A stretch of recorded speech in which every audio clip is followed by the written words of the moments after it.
Good morning. We're once again doing our prayers of the Siddur class. And let's say our bracha together. Baruch atah A-donoy, Eloheinu melech haolam, asher kitshanu b'mitzvotav, v'tzivanu la'asok b'divrei Torah. Amen. Thank you for that. Last time we spoke about this prayer, the Asher Yatzar prayer, which is a wonderful prayer. We talked about how our bodies are, this very delicate system in which there are pathways that ensure vitality. And I think Avital made a reference to Shefa, maybe not, but this idea of sort of like an emanation that is that we draw from. I think that our bodies can be in some ways a reminder of divine influence in the world, right? Because our body is linked by a series of veins and arteries and bodily systems and elimination systems, and all of this is in some ways echoing what we see in the upper, at least in the Jewish imagination, for how divinity works, that there's this continuous energy that is sort of filling the earth with divinity.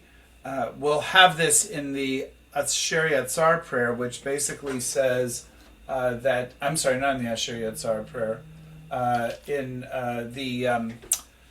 the Yotzer Or, where we say Hamechadesh b'tuvo b'chol, what is it? Mechadesh b'chol yom ma'aseh v'reishit, the acts of that God renews creation every day, and that is this idea that there's this spigot of energy that comes from somewhere very far away and comes into our world and fills us with divinity. So I think that there is, in a way, a link to this as we talk about our bodies sort of operating well. That constantly there are flows of various things in our body that are all part of a plan, and we are created b'tselem, in God's image, and so it's sort of a miniature version of what might be happening as this great machine that is a divinity, that is God. So anyway, but that was last week. We're going to turn to another prayer which I think stands out as one of the great juxtapositions with Christianity.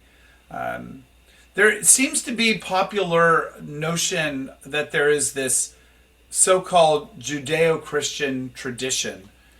And I believe that it is actually a bunch of garbage. There is no Judeo-Christian tradition. It is true that Jews and Christians have a common biblical source, but that is far from saying that we are one and the same. We actually have great distinctions between Judaism and Christianity.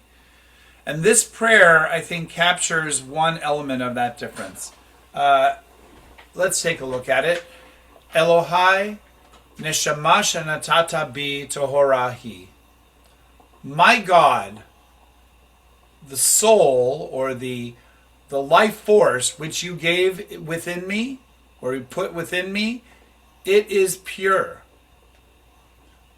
Atavarata, you created it from nothingness, right? Varata, Bria, is this world of creation that is creatio ex nihilo. From nothing comes something. That's that form of creation. Atavarata, you created this human being thing from nothingness. Ata yetzarta, you formed it or fashioned it. You created it out of the sculptor, the materials that were there to sculpt it.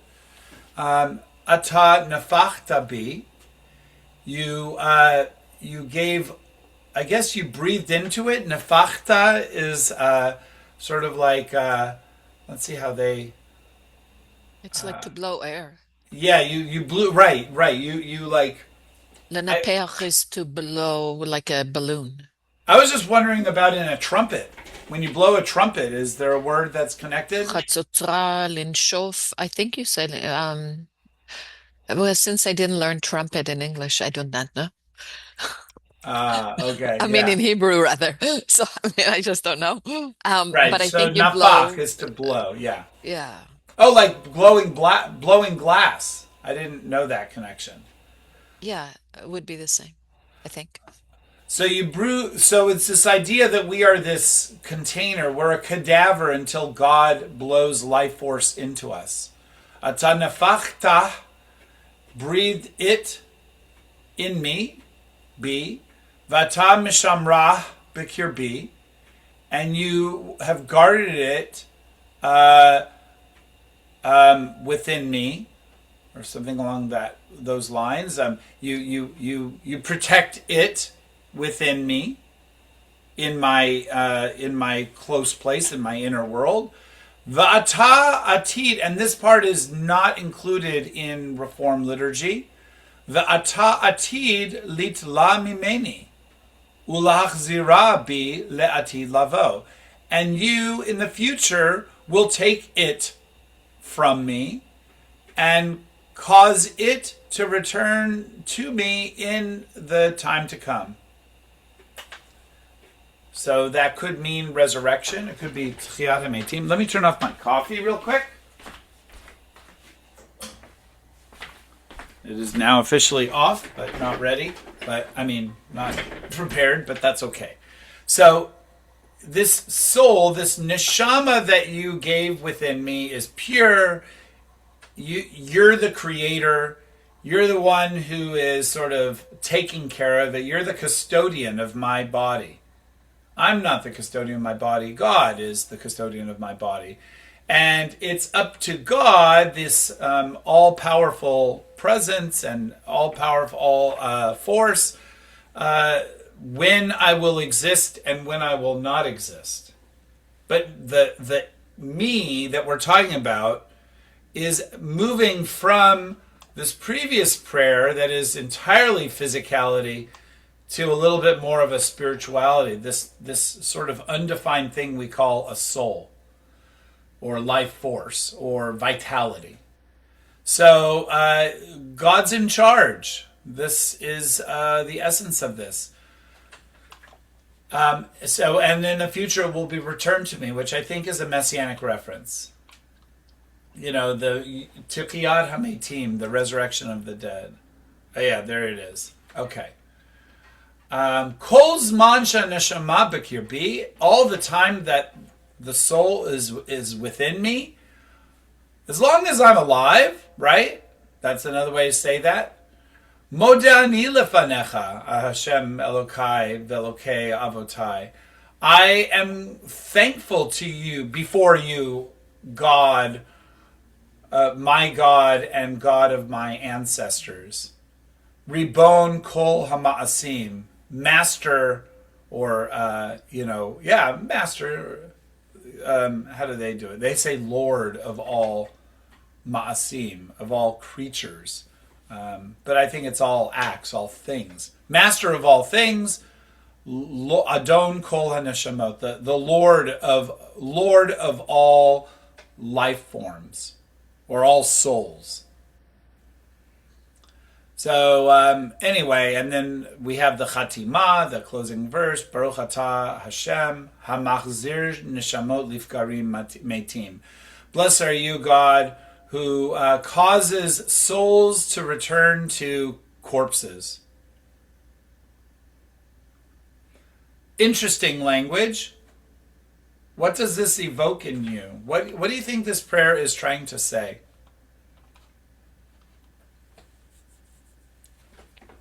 I mean, my guess is that the understanding was that if we are not awake, we might be dead. So it is placing trust in God to make sure that we are alive and return to being alive every morning. I think that's where it's coming from. Right. Yeah, yeah. So you're pointing to the fact that I was going to, if you didn't, that this prayer is coming in our morning prayers after we just got out of bed, where we just are starting our day and we are kind of not even fully alert yet. So we're sort of we're acknowledging the miracle of waking up, and not just waking up in a bodily form, but in a spiritual form too. I also like, and I think that's because of the current discourse of over abortion. Um, the reference that I become alive when God breathes a breath or soul into me. I mean, this is in first person, but in general, that it reminds us that we believe that that a baby is alive when they take their first breath. Yes. Oh, that's a very good point.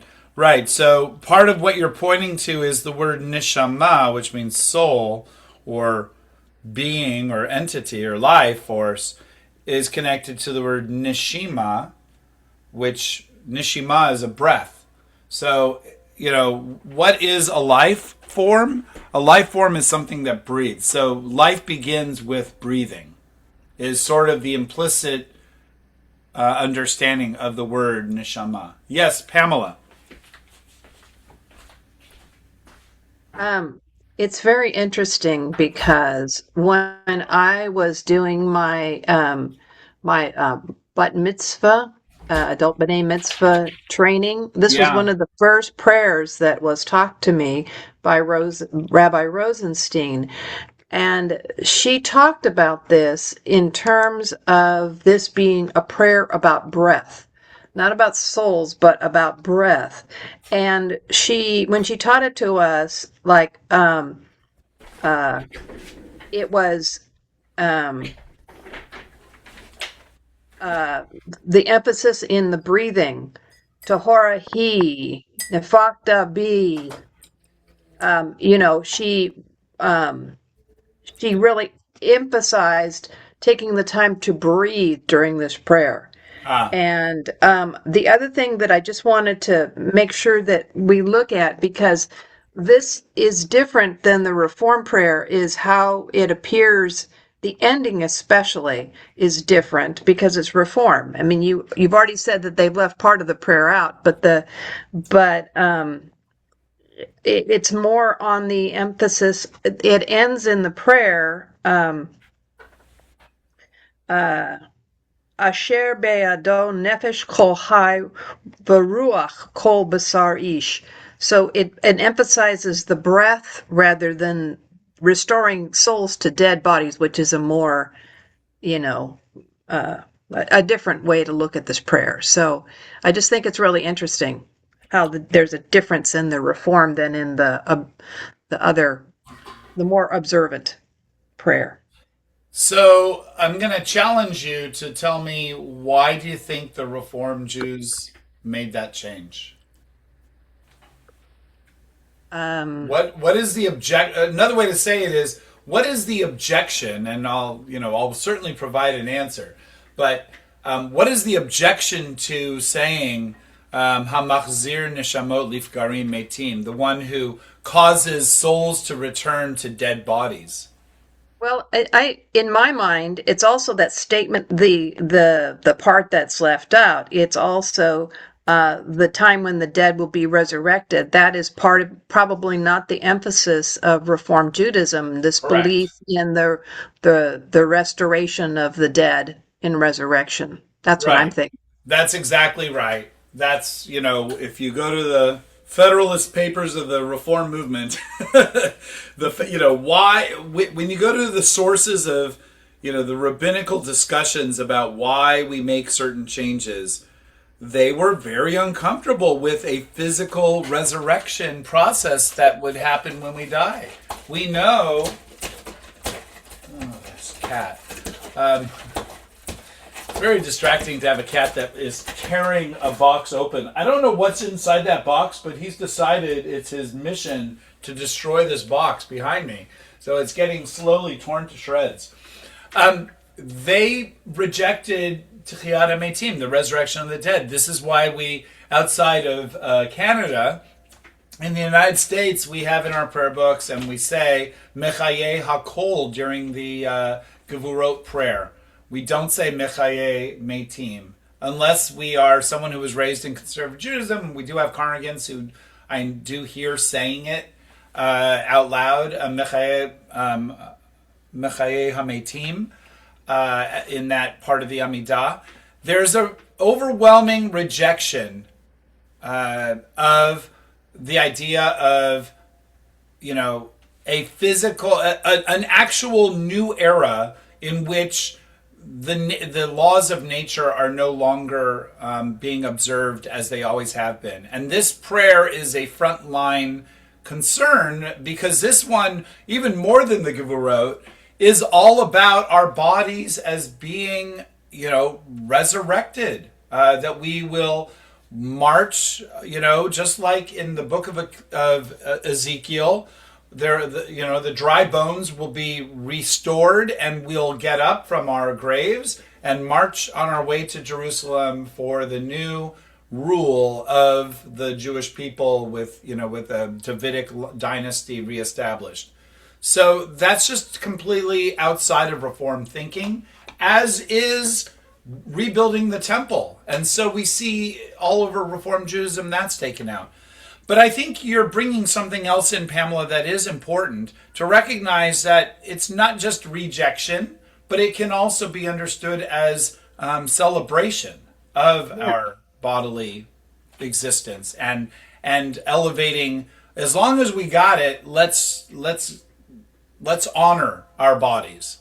Right. It's like Irvin says, I woke up this morning and breathing. So that to me, rather than get into a big picture discussion on what's going to happen after I die, I'm just grateful to be alive, like Irvin says. Yeah. And taking another breath. Yeah. So I think there's value to both versions of this prayer. I kind of like the Reform changes because let's go back to. I'm doing it from memory. I think it's Asher B'Yado, Baruch Atah Hashem, Asher B'Yado. Blessed are you, God, who in His hand is the Nefesh Kol Chai, the soul of all the living, the Ruach Kol Basar Ish, and the spirit of the flesh of every human being. And the translation here is not spirit, but it's breath. Again, it goes back to breath. So it's like the prayer, as I learned it, told me this was a breath prayer, which is kind of a neat way to think about it. You're saying the breath of humankind. That's what the translation is in the Reform prayer book. Right. They use the word breath. Oh, because ruach. So ruach, we know ruach means wind, and it means spirit. And I can see how a Reform translator could say, "Oh, that's the same as breath." I don't know. I like ruach. Ruach is such a great word. It's a word that makes its way into Jewish camping all the time. Sort of, we've got the spirit. Yes, we do. We've got the ruach, right? Ruach is like what I want more of at Temple Beth El when we're singing, and it sounds like drudgery because no one's singing loudly enough. I want people to come to life and lose their sense of self-consciousness and just enjoy being goofy, if that's what the prayers are asking of them. I mean, I don't hold back. What was that, Avital? Amen to that. Yeah, amen, right. Sometimes I'm hopping up and down with the Torah, and I'm physically, I'm a 57-year-old now. I can't, and I don't work out, so it's a lot harder than it was 20 years ago. But I do it because we need to let go and just be present, I hate the stuffiness. I mean, this is, not a new conversation. Anyway, but that's the problem almost everywhere. Yes. But, yes, I mean, Sylvia knows it too. And when I'm not singing, people go, "Oh, I wonder what's going on," because I'm the only one. And Bernard. Why don't they sing? Well, and then there's Bernard. Yeah. Yes. I know we should every once in a while have a TBI TBE event. You know, A sing-along. yeah. So another huge topic related to this prayer, which I mentioned very, very implicitly, but not explicitly at the very beginning, is how this prayer is also seen by scholars as a polemic. A polemic in contrast with Christianity. In Christianity, especially in Catholicism, you have the development of a theology of original sin, in which when you're born, you get an F. You're automatically cursed because Adam and Eve broke the rules from day one, and God was like, well, you've managed to ruin it for everybody in the future. And that's essentially a Christian doctrine. I would love for someone to save for me the notion of original sin, like redeem it as having a more beautiful perspective. But what it really says is you're born as if you are in the trenches, like underground, you're buried, and you need to climb your way out to reach the heights of your greatness. That's not Jewish. We look at every baby, the first thing we do with a baby, a male baby, is put them in a kisei shel Eliyahu, in Elijah's chair, and circumcise him with the notion that he is taking on all the mitzvot. And moreover, Elijah's chair, because Elijah is this harbinger of the Messiah. When Elijah comes around, the Messiah is just around the corner. And so when we put the baby in the Elijah, Kisei shel Eliyahu, and the Sandak holds them, and we do the whole ritual of circumcision, we're saying this child is born not just with an A, but with the potential of being, the greatest human being to ever exist. What Christians will call Jesus, right? That's really what they're saying Jesus is, the greatest human being of all time. And we're saying, well, that person, the greatest human being of all time, has not yet come. But this baby could very well be that one. And we're going to give every bit of love to this child and enable him. And I would say, we've done a lot to build this into, all genders. But we could certainly find ways to do more. But putting all of that aside, every child born could be Mashiach. And that's what this prayer says. My God, the soul, my God. I love the translation. My God, the soul that you've given me is pure. It's not putrid. It's not cursed. It's not born with the sins of my great, great, great, great, great, great primogenitor ancestor tagged to it. Yes, I'm human. I'm capable of failure, but I start with a clean slate. That is not original sin. And I love that about this prayer. It's one of the things that makes me excited every time I get to this prayer in the prayer book. It's saying, wow, I need to remember this. And talking about an antidepressant prayer, I mean, this prayer is basically setting the stage for saying, okay, I have all this potential because I was born pure. Now I need to look and see where I am right now. But, God, you created me. You created me. My mom created me, right? My mom and my dad created me, but really you created me. So mom and dad are linked to God. Rabbi? Yes, Irvin. On the last line here where it says, who restores souls to dead bodies, and it has the number 7 there. Yeah. Where does that, it's saying, what is that actually saying? You had said, the bones of a dead body and the ruach the wind, the spirit. But could it also have a different meaning? Could it mean, an afterlife of some sort of the souls of what we don't know what's going to happen, the same as we don't know what happened before we were born? And could it be for the souls for dead bodies, or the resurrection per se of a new birth of these souls and new babies that are born? I'm just throwing this out there. Yeah, so I think that the challenge is the translation. If I look at it a little closer, the word they're using for restores, or the Hebrew word for restores here is hamachazir, which literally, so ha is the one who, and then machazir, you might know the word choser b'tshuva, one who returns in repentance. Machzir means causes to return. So it is literally translated as, blessed are you, A-donoy, the one who causes to return souls to dead bodies.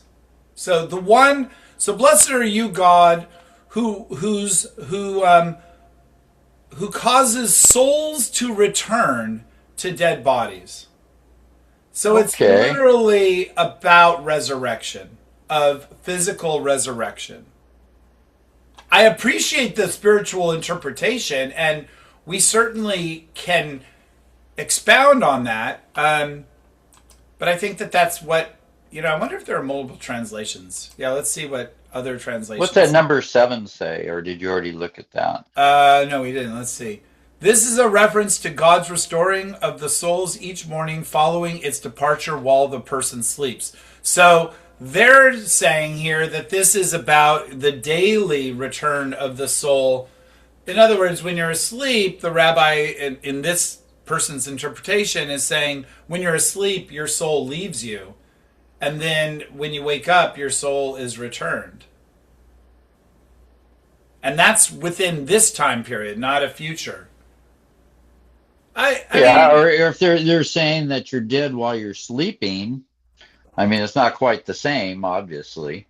Yeah, I mean, I think that all of these prayers, these early prayers, and we're going to see it especially with the blessings in the morning, they say one thing, but they're implying something entirely bigger as well. And that's a good example. Yeah, go ahead, Sylvia. So your consciousness returns. Yes.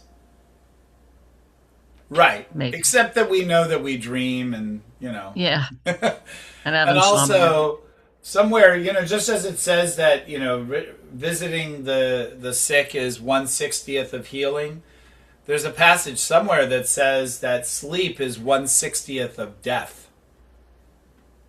So there's all these 1/60ths, and that's another one. Yeah. So it's an interesting prayer. I mean, I don't. So yeah. So there's two what's the word? Valences. One valence is the pshat, or the literal interpretation of this text.